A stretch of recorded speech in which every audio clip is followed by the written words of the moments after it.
오늘은 고용지원금에 대해서 말씀드리겠습니다. 청년 1명 채용하면 최대 720만원, 육아휴직 대체인력 뽑으면 월 140만원, 유연근무 도입하면 월 60만원. 이거 다 사장님 통장에 그냥 입금되는 돈입니다. 근데 대부분의 사장님들이 이걸 몰라서 안 받으세요. 오늘 2026년 기준으로 사업주가 실제 받을 수 있는 고용지원금 탑5 정리해드리겠습니다.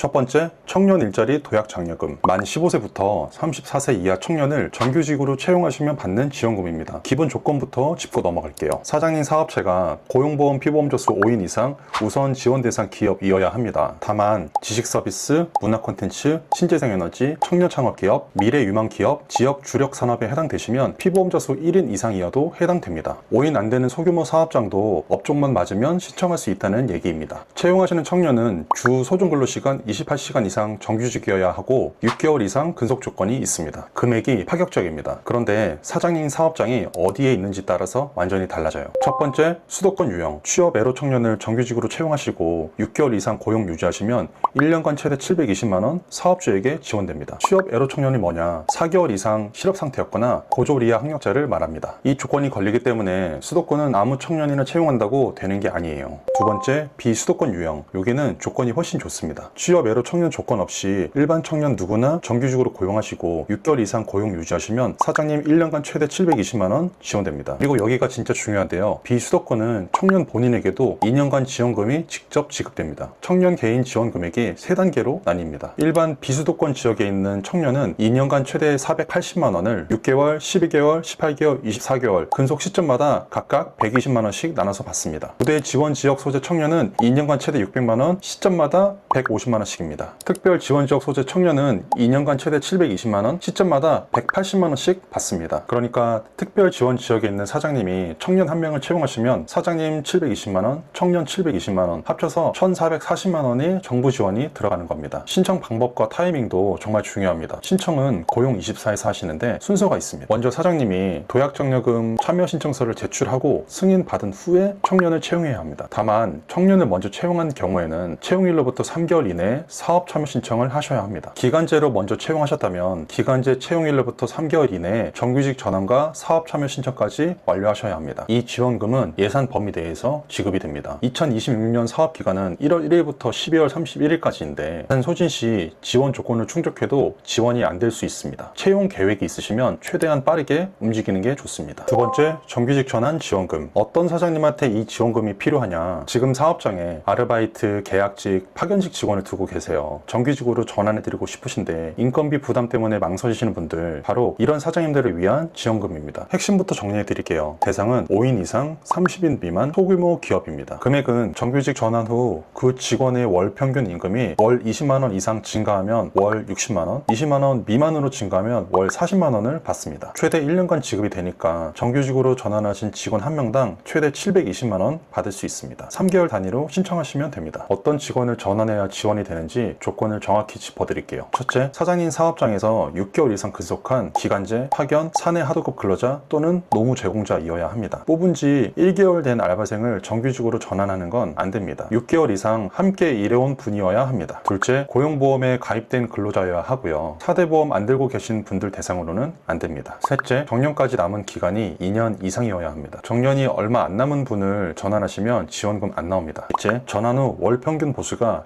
124만원 이상이어야 합니다. 그리고 여기서 진짜 중요한 걸 짚어드릴게요. 신청 순서를 놓치시면 지원금 아예 못 받습니다. 이거 사전 신청형이에요. 먼저 참여 신청서를 제출하고 승인 받으신 다음에 그 승인일에 속한 달의 다음 달부터 6개월 이내에 정규직 전환을 해야 합니다. 먼저 전환부터 하시고 나중에 신청하시면 지원 못 받습니다. 계약직 직원을 정규직 전환 고민 중이신 사장님이라면 오늘 영상 보시고 바로 검토하시면 좋을 것 같습니다. 세 번째, 워라밸 일자리 장려금. 이거 주의하실 게 있는데요. 워라밸 일자리 장려금 안에 완전히 다른 두 가지 제도가 있습니다. 첫 번째, 소정 근로시간 단축형. 소정 근로시간이 뭐냐? 근로계약서에 적어놓은 근로시간입니다. 이건 직원 개인 사정으로 계약시간 자체를 줄이실 때 받는 지원금입니다. 예를 들면 직원이 육아, 부모님 돌봄, 본인 건강, 학업, 은퇴 준비 때문에 근로시간을 줄여달라고 하세요. 사장님이 허용하시면 그때 받는 겁니다. 조건은 원래 주 35시간 이상 근무하시던 직원이 주 15시간에서 30시간 이하로 1개월 이상 단축되어야 합니다. 그리고 6개월 이상 근무한 직원 직원이어야 합니다. 지원 금액은 근로자 1인당 월 최대 50만 원입니다. 이게 두 개로 나뉘는데요. 간접 노무비 30만 원하고 사장님이 임금 감소분을 보존해 주시는 경우에 임금 감소 보존금 20만 원이 추가로 나옵니다. 지원 한도는 사업장 피보험자 수의 30% 최대 30명이에요. 10명 미만 사업장은 최대 3명까지 가능합니다. 두 번째, 실근로시간 단축형. 실근로시간은 소정 근로시간하고 완전히 달라요. 실제로 일한 시간, 야근이나 연장 근로까지 다 포함한 시간입니다. 이건 회사 전체의 야근 문화를 개선할 때 받는 지원금이에요. 요즘 얘기 많이 나오는 주 4.5일제나 야근 줄이기 등이 여기에 해당이 됩니다. 조건은 단축 시행 전 3개월과 비교해서 근로자 1인당 주 평균 근로시간이 2시간 이상 감소해야 합니다. 참고로 휴게 시간을 늘려서 근로시간이 줄어든 것처럼 만드시면 지원 안 됩니다. 지원 금액은 인원 1명당 월 30만 원 정액이에요. 지원 인원 한도는 지원 대상 근로자의 30% 최대 100명까지 가능합니다. 이쪽이 인원 한도가 훨씬 큽니다. 신청 방식 차이도 짚어드릴게요. 소정 근로시간 단축형은